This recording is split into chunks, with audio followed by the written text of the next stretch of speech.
Good afternoon, everyone. Thanks to everybody for being here.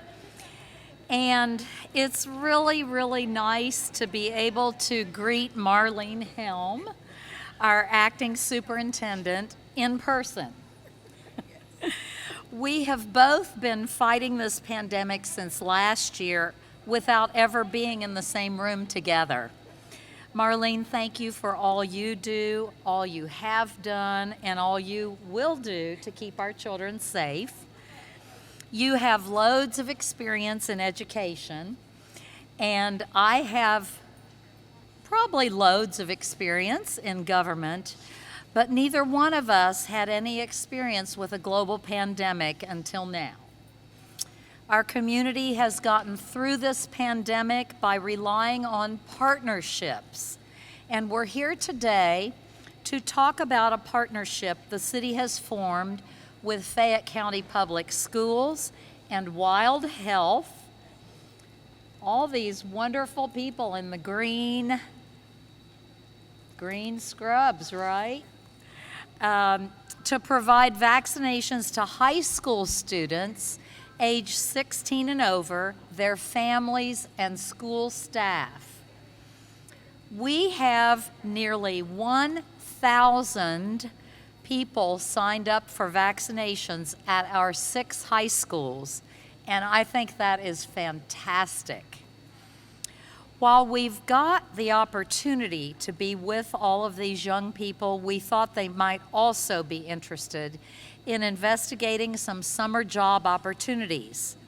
So we have some employers here also for them to talk to. I want to spend a few minutes today talking a little about the progress we're making in our city with vaccinations. Today, we have over 129,000 residents, over 40% of our population who are fully vaccinated. That includes 50% of our adults and 76% of those 65 and older. Even though we have a much bigger population than most Kentucky counties, we rank as one of the top 3 counties in Kentucky in terms of the percentage of our total population, of our adult population that's vaccinated. I credit our residents and our ability to work together for this success. As I said earlier, partnerships have been the key to getting people vaccinated. This week, the city is partnering with Fayette County Public Schools and Wild Health to offer vaccines. The library is partnering with Health First Bluegrass, and the health department is partnering with Consolidated Baptist and Community Action Council. Our vaccine task force has worked together on a marketing campaign with Commerce Lexington to engage businesses and with the University of Kentucky Healthcare for mobile pop-up clinics to reach out to underserved populations. Now, I would like to ask Superintendent Helm to tell us more about the vaccination program taking place in our high schools today. Marlene?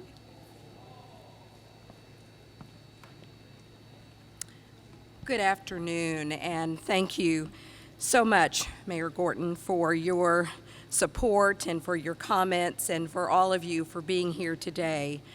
As you know, partnerships are the key to any great endeavor and certainly a key to our community's success in reducing and being prepared to deal with this pandemic that just came out of nowhere and kind of hit us hard. Mayor Gorton has thanked Wild Health, and I want to do the same for making this a priority.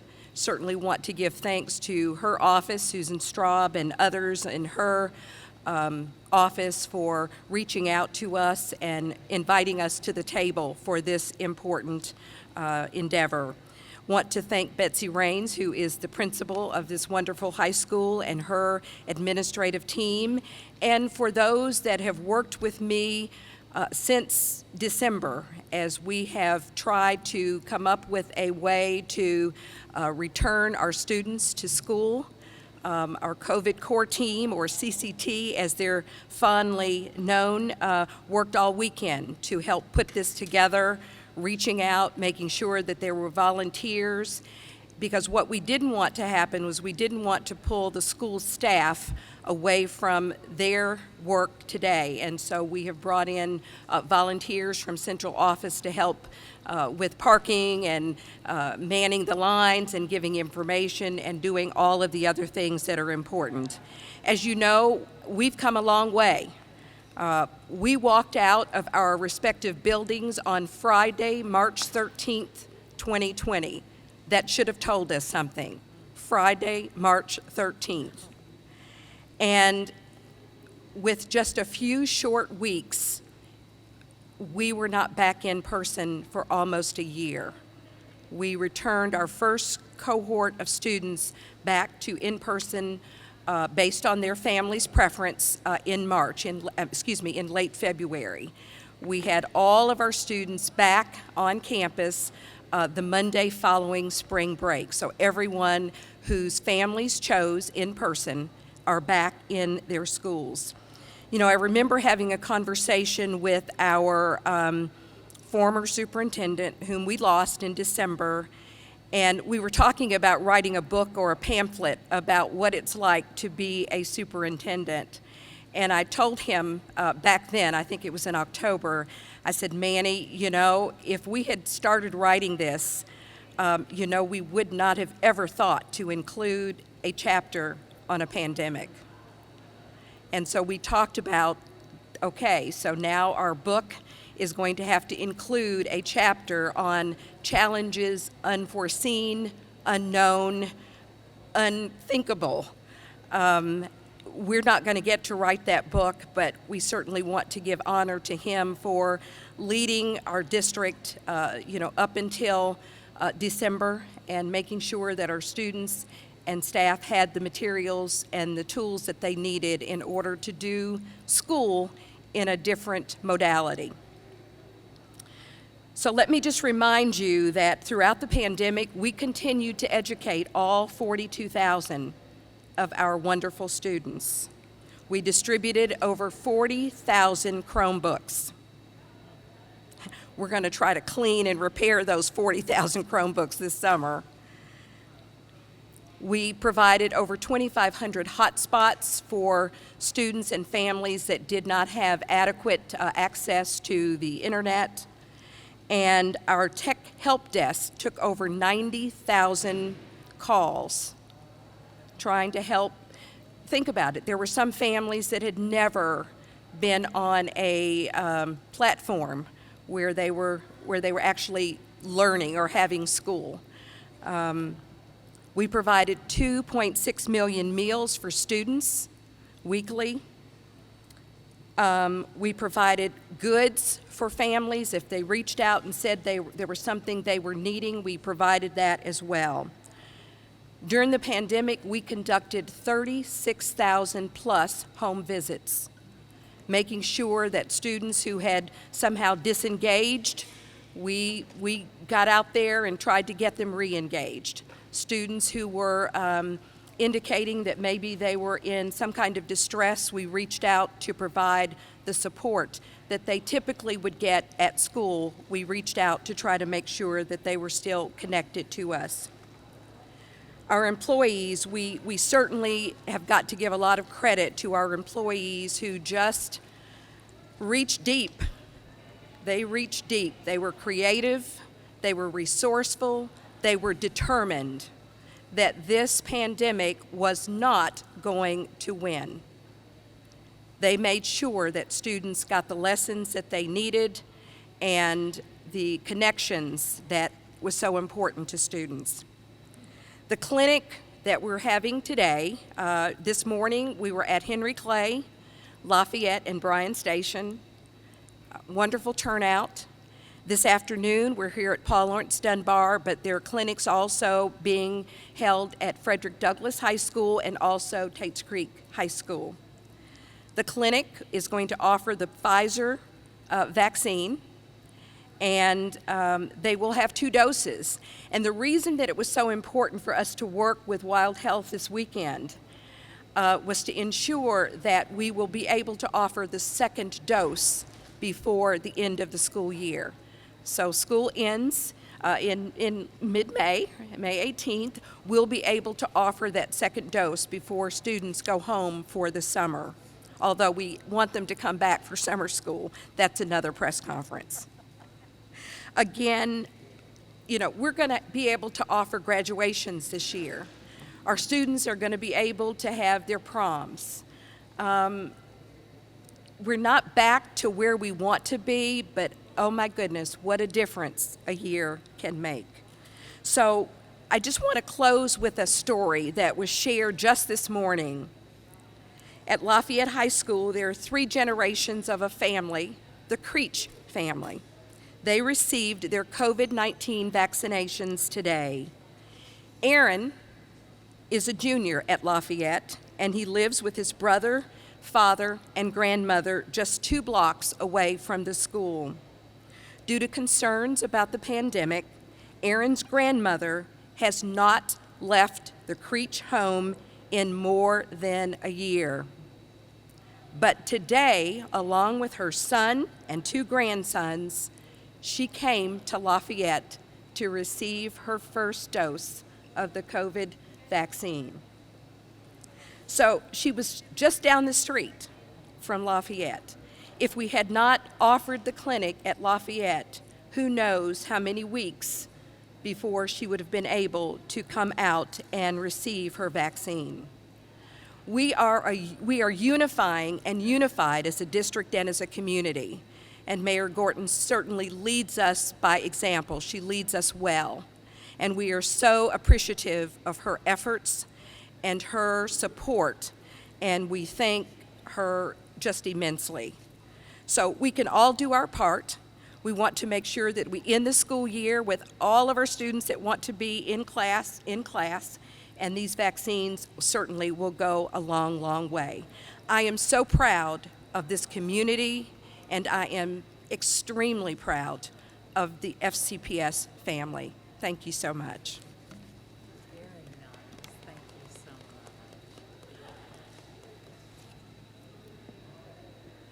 Thank you so much, Superintendent Helm.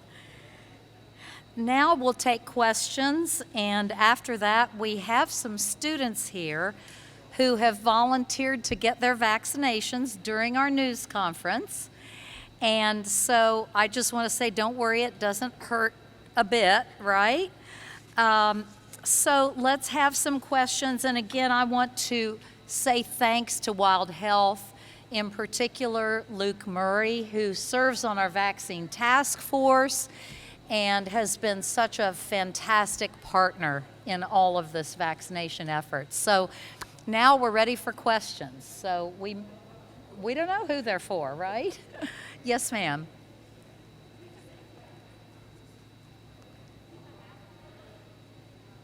I'm sorry.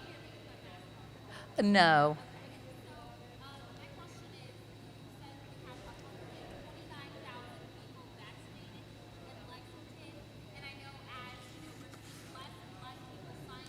Yes.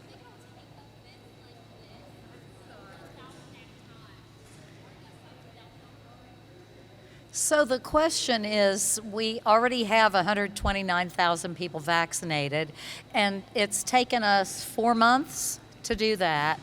And now, I think your question was, what's it going to take to get those last people vaccinated that we need?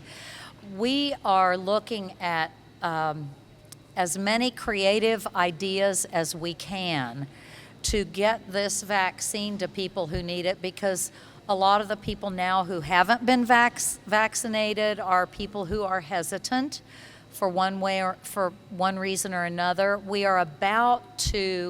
Our vaccine task force is about to put out new marketing and ads. And if you've seen the Let's Do This poster, the new one is meant to appeal to the younger set. And it's a person with their sleeve rolled up and a big old tattoo on their arm, and it says, "Let's do this." They're going to target social media heavily to get to the younger demographic, many of whom haven't yet taken the vaccine. So we're working on a lot of new efforts. I know that we've been brainstorming with Luke Murray. Why don't you just come stand up here? I keep pointing to him over there. He's been such an awesome partner, and we've been brainstorming, especially in our most recent meeting this morning, about how do we do this differently to get to more people who haven't yet stepped up. Lots of young people haven't gotten it yet. Good for you. Good for you. So you need to tell all your friends and spread the word and, get the word out there that this is how we're going to get opened way back up as a society, is to get many people vaccinated. Hi, how are you? I'm good. How are you? I am well, thank you. I have a question for you and the superintendent. Okay. The governor mentioned Fayette County Public Schools yesterday in his press conference. Is this a partnership?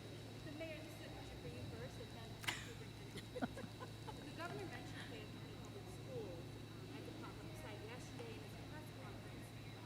Is this a partnership or a conversation you had to be able to help create this in the other high schools? I know we got the email from the school over the weekend. Just elaborate on how this all came about. Okay, the question is, how did this all come about? It came about very quickly because we are trying to think outside the box. And many of us were involved in the initial conversation. Could we do this at the schools? And now that anybody 16 or over can be vaccinated, how do we get to those folks? And could we go ahead and ask them to bring their family if their family wants to be vaccinated? It was, wouldn't you say, a quick conversation. Let's do this. We reached out. Everybody said, yes, let's do it. Let's make it work. And I'll let you say a few more. Again, there are no silver bullets for a way to get this done. I think we just have to be creative. And like I said earlier, the team worked all weekend because once I got an email from Susan, and the next thing I know, we were just hitting it on all cylinders, and people just forgot that they were supposed to be off this weekend and just worked. It was like, this is very, very important. So. Plus the population's here. Question I have for you, and it's more for clarity. In the email, it said if you get the first and the second dose, and then you wait 2 weeks after the vaccination, you don't have to quarantine if you're exposed to COVID-19.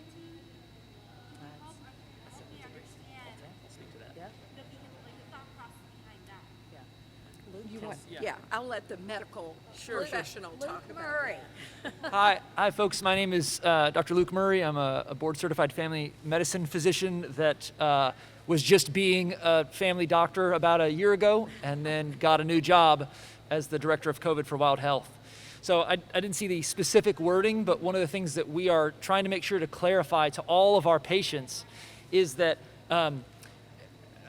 one of the things that we have seen is that our numbers, despite the wonderful job that the superintendent and Fayette County Public Schools and the mayor are all doing, and the governor, is that even though our numbers of vaccines are going up and up and up, the number of cases has actually plateaued. It should be going the other direction.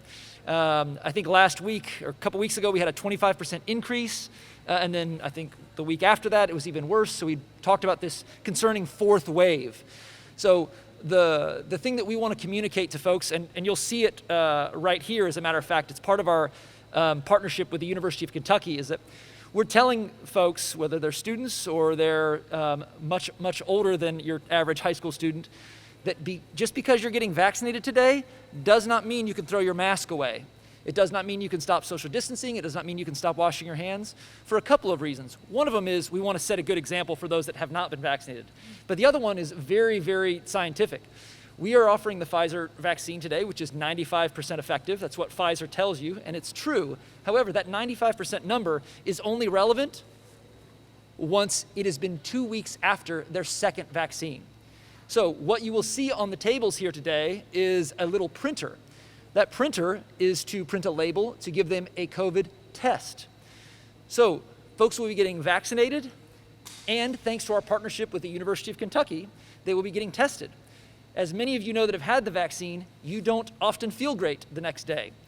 So I don't want students, and likely the superintendent does not want students, coming to school tomorrow with an active fever and other signs that are probably just the vaccine, but with a 3% rate of COVID and 1,000 students that we're doing today, that means that there are 30 students that we are going to be vaccinating today that are going to feel bad tomorrow, that statistically have COVID and will come to school thinking this fever, these muscle aches, this cough, this shortness of breath, it's from the vaccine, so I'm safe. Obviously, we don't want to continue to increase the numbers of COVID and lean into this fourth wave. So today, folks will be being vaccinated, they will get a test, and so because 96% of our tests come back the same day, they will know in the morning, hey, I'm safe to go to school even if I feel a little bit off. So to your specific question, that 2 weeks just was to clarify, hey, you are not fully inoculated until 2 weeks after your second dose. So please continue to be responsible. Thanks.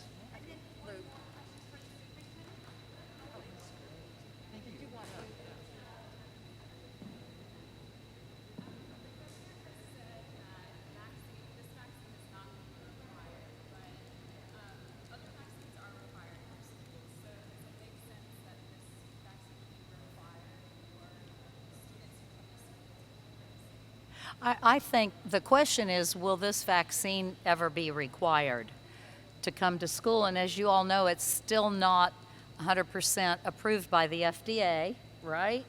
And so it can't be required right now. We don't know what they'll do once the FDA has done all their work looking into it and whether it's needed for the future in terms of requirement. That's a great question. We're all wondering that. So, yeah. Okay, yes. That'll be my last one. The governor just talked about this. For Dr. Helm? Yes. Okay. The governor just announced about the mask mandate having a shift. Yes. How will that impact or look like for graduation? That's happening. Well, our graduations will be at Rupp Arena, and we will follow the mandates of Rupp Arena, and they, at this particular time, are requiring masks. And we will, each student will have 4 tickets, and they will be, seated in pods, if you will. They will be seated in cohorts. And so we will follow the guidelines of whatever facility we are utilizing. Our proms will be outdoors, and so we should be okay in that particular area. Awesome, an outdoor prom. Any other questions? Yes, ma'am. My superintendent, did you expect there to be nearly 1,000 people sign up? Of course, our students are incredible.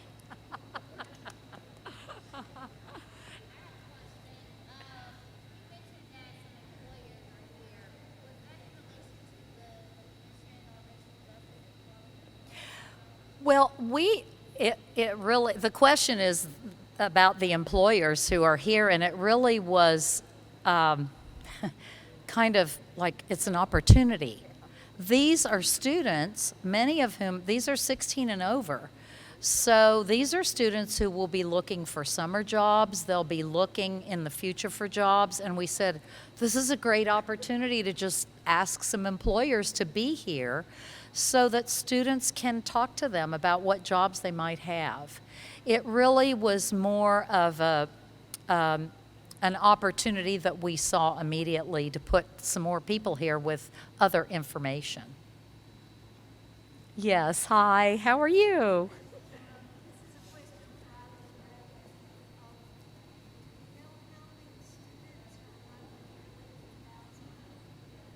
What, what was the question again? How many students? Oh, are in the 1,000. So there could be family members or they don't know yet how that's broken down.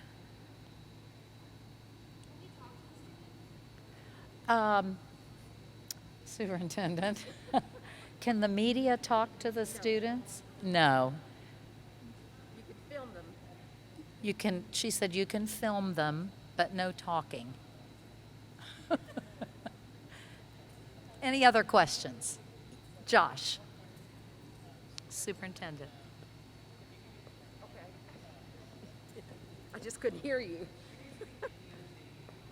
Conversations that are going on about the whole do-over idea and when people have to get their requests in and maybe how the school board is looking at that issue as to whether or not it's acceptable. Sure. The question is about Senate Bill 128, which some are calling the do-over bill or the supplemental year bill. Parents have until 11:59 on Friday, the 30th, to indicate or to make a request for their student to have a supplemental year. Then we will analyze those numbers and provide that information to the school board in May, and then they will have an opportunity to make a decision as to whether they are going to apply for the waiver that will allow students to have a do-over. I can't tell you how the board is going to lean at this particular time, or even what the numbers are and what they will mean. We'll have to look at that from a variety of angles, because many of our schools are already at the top of their capacity for students, so we're going to have to, we'll have to look at that and make a determination. We will give that information to school principals Saturday morning so they can begin looking at the families that have requested that do-over, because it may just be, it may be that a family just needs to sit down with the teachers that work with their students, and they come up with a different plan. We're not quite sure that every student who may be listed will need a do-over. Remarkably, our teachers are saying that they're finding that the students are really doing well, that they're not picking up on this major learning loss that we keep hearing about. So I think we'll be testing pretty soon, starting in May, and we'll know a little bit more at the end of the school year, and then we'll use the summer to plan and be ready for the fall. All right, one more question, because we've got some interested students here, right? All right, one more question. Yes? About the 21-22 school year and how that might look. 21-22 school year question. How will it look? Yeah, the 21-22 school year, we will begin planning in earnest this summer or as soon as school is out. What I can tell you is that just last night, the board did approve our request to submit a waiver to KDE so that we can continue with our virtual learning academy. And that will, because there are some students that just did marvelous virtually. Some students did not, and we want to be able to provide options for families. And so we will, do that. But we're hoping that 21-22 is much more like a typical school year than this past year. Thank you all so much. Thanks again to Superintendent Helm and Dr. Murray. And we have some students now who are going to get vaccinated. All right, thanks a lot.